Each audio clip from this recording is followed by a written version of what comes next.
Point. Et elle avait cette phrase que j'adore parce qu'elle est à la fois drôle et très sérieuse. Et messieurs, d'abord, merci d'être là, mais elle est trop drôle pour que je ne la cite pas. L'informatique est trop importante pour qu'on la laisse aux mains des hommes. Et puis, il y a ce troisième geste qui est devenu presque automatique, l'intelligence artificielle. Vous l'utilisez peut-être déjà pour écrire, pour traduire, apprendre, produire, décider, optimiser. Parfois, vous ne vous en rendez même pas compte. Alors ici, je vais citer Ada Lovelace, parce qu'elle n'a évidemment pas inventé l'IA telle que nous la connaissons aujourd'hui, mais elle a eu une intuition tout à fait fondatrice. Une machine peut manipuler des symboles, exécuter des algorithmes et produire autre chose que du simple calcul. Bref, le numérique serait une affaire d'imagination autant que de mathématiques. Alors à toutes les jeunes filles qui nous écoutent et qui se disent avec 14 ou 15 de moyenne en maths, je ne suis pas assez bonne pour aller en sciences, souvenez-vous d'Ada Lovelace. Et juste après Ada, parce qu'une idée c'est beau, mais une idée qui devient un produit, ça change, ça peut changer le monde, eh bien je veux citer Sophie Wilson.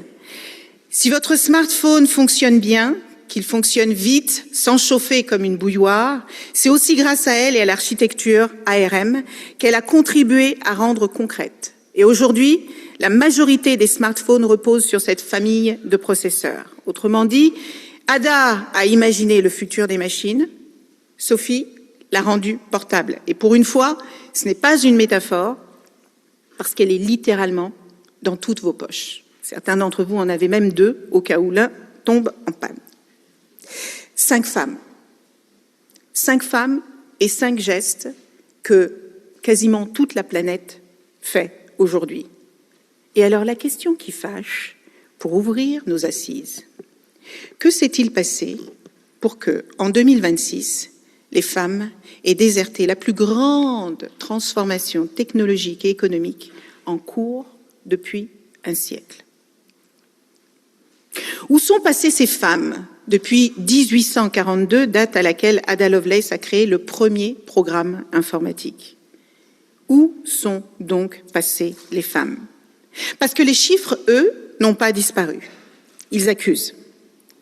Le Haut Conseil à l'égalité entre les femmes et les hommes que ma chère Catherine Ladouce représente aujourd'hui, entre autres, le Haut Conseil à l'égalité rappelle qu'on reste autour de 30% de femmes dans le numérique et beaucoup moins dans certaines filières et que le sexisme fait sortir les femmes. Une estimation citée parle de 41% de femmes qui quittent la tech après 10 ans, 41% contre 17%. 17% d'hommes. Et côté expérience vécue, 38% des filles en STEAM déclarent avoir été victimes de comportements sexistes. Les chiffres que Anne nous a partagés tout à l'heure ne sont pas juste des statistiques. Ce sont des vies, ce sont des opportunités manquées. Et côté financement, en France, les équipes 100% féminines ne captent que 2% des fonds privés. 2%. La bonne nouvelle, c'est qu'on ne peut que progresser. Et pendant que l'IA accélère, un fait devrait nous interpeller, un autre fait. Selon UN Women, 44% des systèmes d'intelligence artificielle étudiés présentent des biais de genre. La simple traduction de ce chiffre catastrophique, c'est que si les femmes ne construisent pas la technologie, elles en subiront tous les angles morts. Alors qu'est-ce qui s'est passé? Eh bien, ce qui s'est passé est à la fois simple et extrêmement brutal. Les femmes n'ont pas déserté la tech par manque d'envie, de talent ou d'ambition. Elles ont été poussées dehors par un système qui sait très bien faire une chose, utiliser les femmes jusqu'à ce qu'elles partent, et puis expliquer leur départ par un problème de pipeline. En 2026, ce n'est pas un mystère, c'est devenu une mécanique. On a transformé la tech en terrain hostile et puis on a appelé ça culture. Pas une seule ou deux blagues, pas un incident isolé, un continuum, des interruptions dans une réunion, des sous-évaluations, des harcèlements, du bro culture, Du sexisme ordinaire, des plafonds de verre, des pénalités maternelles, une absence de sécurité psychologique. Bref, à force, c'est plus un parcours professionnel, c'est devenu une guerre d'usure. Et dans une guerre d'usure, ceux qui partent, ou celles qui partent, ne sont pas fragiles, elles sont lucides. La deuxième chose qu'on a faite, c'est qu'on a confondu méritocratie et système de cooptation. Parce que la tech adore dire « ici, seul le mérite compte ». Mais la vérité, c'est que beaucoup de décisions clés, des recrutements, des promotions, des financements, de la visibilité, se prennent par réseau, par ressemblance, par confiance préaccordée. Et quand le réseau dominant est masculin, eh bien le mérite des femmes arrive après. Alors il faut juste se rappeler que la méritocratie sans égalité d'accès, c'est juste une cooptation qui se donne bonne conscience. Il y a un autre truc qu'on a fait, on a organisé l'invisibilisation et puis on s'est étonné du manque de rôle modèle. Est-ce que vous connaissez l'effet Mathilda? Les femmes, certainement. La contribution des femmes est minimisée, leur nom est effacé et leur histoire est très rarement racontée. Résultat, les jeunes filles ne se projettent pas ou elles se projettent trop seules, sans carte et sans boussole. Alors que nous savons toutes et tous ici qu'une innovation sans modèle, c'est comme un GPS sans satellite, ça a l'air moderne, mais ça ne vous mène nulle part. Il y a une autre chose qui a été faite. On a mis le risque sur les femmes et le droit à l'erreur sur les hommes. Dans beaucoup d'organisations, un homme est un talent prometteur. La femme, elle doit prouver et prouver encore. Quand un homme échoue, il apprend. Et en général, son échec est individuel. Mais quand une femme échoue, elle confirme un stéréotype et toutes les autres femmes échouent avec elle. Alors forcément, à la longue, on perd des femmes, pas parce qu'elles ne sont pas bonnes, mais parce que le prix de l'erreur est beaucoup plus lourd pour elles. Une autre chose qu'on a faite, on a rendu l'équation impossible vers l'âge de 35-45 ans. Vous savez, la fameuse zone critique à laquelle les femmes deviennent seniors. Accélération de carrière, plus charge familiale, plus fatigue cumulative, plus plafond de verre, et j'en passe et des meilleurs. Et quand les entreprises n'ont ni flexibilité réelle, ni management mature, ni partage équitable des responsabilités, eh bien ce sont les femmes qui payent la facture en premier. Et ça n'est pas lié à des choix personnels, c'est un arbitrage sous contrainte. Puis il y a une chose aussi qui est intéressante. On a financé des copies conformes et puis on appelle ça avoir de la vision. Le chiffre Sista BCG est un signal fort. Le capital va là où le pouvoir se reconnaît. Or, le pouvoir économique en 2026 reconnaît encore trop souvent une seule silhouette de fondateur. Il est masculin, très codé, sorti des très grandes écoles et il a un super grand réseau. Donc si on assèche mécaniquement la création féminine, et puis on conclut qu'il n'y avait pas de deal flow, c'est pas vrai. Il y avait des deals. Il manquait juste des portes ouvertes. Et pendant ce temps, l'IA s'est emballée sans quasiment aucune diversité à la conception. Quand 44% des systèmes étudiés montrent des biais, mesdames et messieurs, ce n'est pas un bug. Quand seulement 1% des fonds de private equity sont dirigés vers des startups IA créées par des femmes, non plus, ça n'est pas un bug. C'est un miroir. Parce que les biais ne tombent pas du ciel.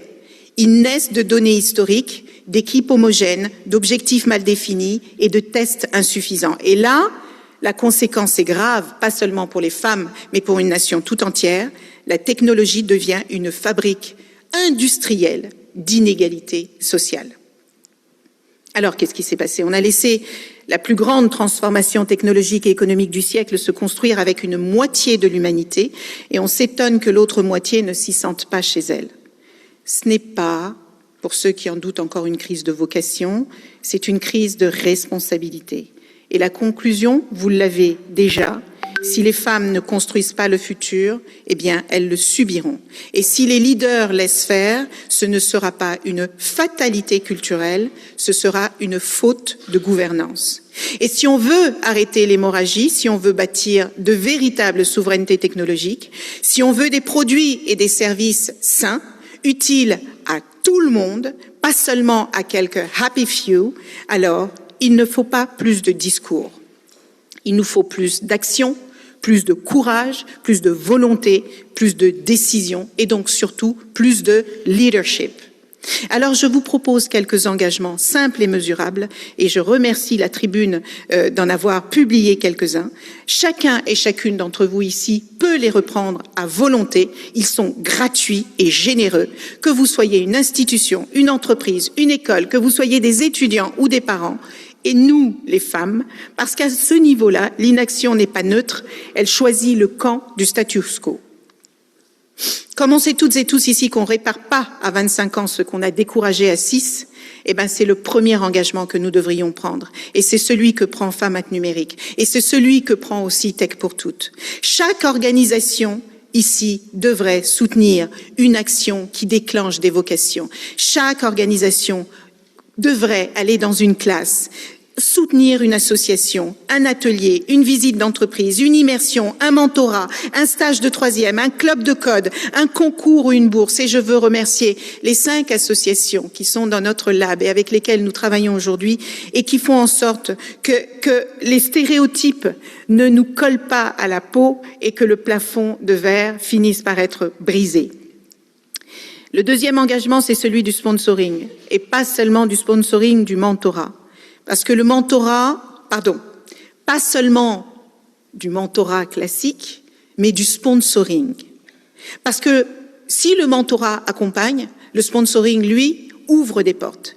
Chaque dirigeante et dirigeant qui est dans cette salle peut sponsoriser une femme. Qu'est-ce que ça coûte? On a 5 millions d'entreprises en France. Vous imaginez si chacune d'entre elles accompagnait une femme pour de vrai, pas juste sur LinkedIn ou sur Instagram, pas juste en faisant des posts, mais en leur proposant des jobs, en les faisant accompagner, en les emmenant dans leur salon. 5 millions, vous imaginez ce que ça changerait? La troisième chose, on le sait ici, ce que l'on ne mesure pas ne progresse pas. Alors on va arrêter de sentir l'inclusion et d'avoir de super belles intentions, que ce soit dans le recrutement, les promotions, les salaires, les panels, les comités, les prises de parole, les accès aux projets stratégiques. Soyons transparents. Reconnaissons que parfois c'est juste un discours marketing et qu'on s'en fout qu'il y ait une femme ou pas dans la salle du moment qu'il y a des hommes. Alors changeons nos mindsets et disons-nous que nous avons toutes et tous la possibilité de dénoncer ce que nous ne trouvons pas normal. Et puis je vous rappelle aussi qu'une organisation qui humilie ses talents est une organisation qui se sabote de l'intérieur. C'est pour ça que l'engagement sur la culture et la sécurité est importante. Il faut avoir une tolérance zéro pour les environnements toxiques, les interruptions, les blagues gentilles. « Ah non, mais t'as vraiment aucun humour. » Non, j'ai pas d'humour sur certaines choses. Le sexisme ordinaire, le harcèlement, les sous-évaluations, les mises à l'écart. Ce n'est pas de l'ambiance, c'est juste un frein à l'innovation et un coût immense pour le turnover. Et pour ceux qui ne le savent pas encore, quand on efface les modèles, on rétrécit les rêves. Alors arrêtons d'invisibiliser les femmes, tuons l'effet Mathilda. À chaque fois qu'on célèbre une innovation, qu'on remet un prix, qu'on publie une étude de cas, qu'on invite un speaker, n'oublions pas de citer les femmes et de montrer qu'elles ont contribué à l'histoire du domaine et qu'aujourd'hui, elles sont partout. Pas pour faire joli, juste pour faire vrai. L'IA, l'engagement IA responsable et inclusive. Si l'IA redéfinit le travail et le pouvoir, alors l'IA doit être gouvernée. Aujourd'hui, il y a 5 hommes occidentaux, américains, qui pilotent l'IA sans contrôle, avec toute l'ouverture, avec toutes les portes, avec tout. C'est insensé. Je vous rappelle que concrètement, les équipes mixtes, les audits de biais, les données de qualité, les tests par population diverses, la traçabilité, les gouvernances, claires, bien, c'est ce qui permet d'évaluer l'impact de ce que nous faisons. Et si nous ne régulons pas, eh bien, nous avons des drames qui sont déjà en marche. Mesdames et messieurs, les femmes ne manquent pas d'ambition. Le problème, c'est qu'on leur fait payer leur ambition plus cher. Alors prenons l'engagement des talents durables. On va traiter cette zone critique entre 35 et 45 ans, là où la carrière des femmes décroche. Il faut faire des vraies flexibilités, il faut avoir des leaderships formés, il faut faire des managements exigeants sur l'équité, partager les charges de travail, accompagner le retour de congé maternité, l'accès aux postes à responsabilité et avoir une tolérance zéro sur les pénalités maternité. On ne peut pas nous dire à la fois qu'on a un problème de démographie en Europe et en même temps ne pas nous aider à avoir des vies professionnelles sereines. L'audace précède toujours la légitimité. Et l'engagement que je voudrais adresser aux étudiantes et aux étudiants qui sont dans la salle, c'est de vous dire qu'il ne faut pas avoir peur de choisir des sujets difficiles. N'ayez pas peur de poser des questions bêtes. Candidatez même quand vous pensez que votre candidature est imparfaite. Demandez des recommandations et des références. Cherchez des sponsors, pas seulement des conseils. Et puis surtout, ne confondez pas légitimité et permission. Vous n'avez pas besoin d'être ingénieur pour fabriquer une scientifique. Vous pouvez transmettre des choses essentielles. La curiosité, la confiance et le droit aux rêves complètement dingues. Offrez des expériences, des livres, des outils, des rencontres et bannissez cette phrase « ce n'est pas pour moi ». Et puis l'école. Merci Florence, merci d'être avec nous. Merci de rappeler que l'école n'est pas là pour trier des rêves, mais qu'elle est là pour armer les rêves. Parce que l'égalité doit devenir une méthode. Il faut former les enseignants aux stéréotypes. Les orientations doivent être suivies et corrigées. Les expositions massives aux rôles modèles doivent devenir une réalité dans tous les collèges et dans tous les lycées. Si je le pouvais, je commencerais même en primaire. Il faut qu'il y ait plus de partenariats entre les écoles et les entreprises. Et puis les indicateurs publics ne doivent pas s'afficher que sur des sites web. Il faut sanctionner ceux qui promettent et qui ne fassent pas, et surtout ceux qui ne font pas ce que la loi demande. Mesdames, le dernier engagement, c'est pour vous. Je vous en supplie. On n'est déjà pas très nombreuses, alors ne partez pas. Je sais que parfois c'est fatigant. Je sais que parfois c'est extrêmement injuste. Je sais que parfois c'est violent.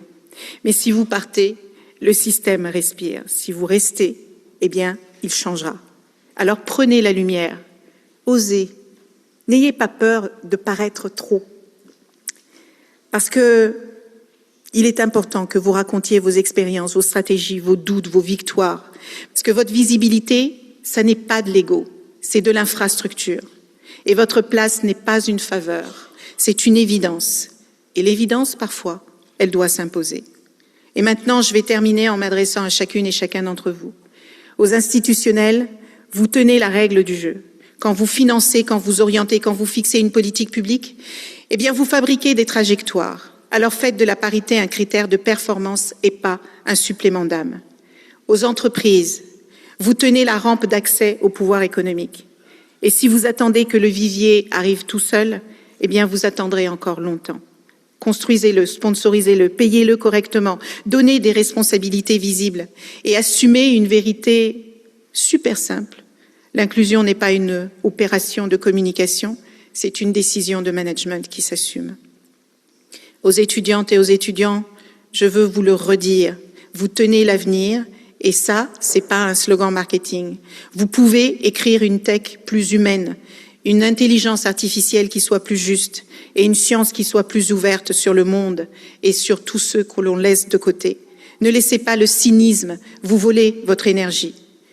Et je reviens, pour finir, pour conclure par notre point bleu. Il nous guide, il calcule, il recalcule, il se trompe parfois, mais quoi qu'il arrive, il avance. Nous devons faire pareil. Nous devons avancer, corriger, apprendre et recommencer. Et nous devons construire un monde où les femmes ne sont plus une surprise dans la science, la tech ou l'IA, mais elles deviennent une évidence. Parce que le prochain Einstein sera peut-être une femme. Mais j'en ai marre des slogans. Je veux un monde où quand cette femme arrivera, on ne dira pas « Waouh, c'est incroyable, comment elle a fait ?» On dira « C'est normal. On a fait notre travail. Je vous remercie.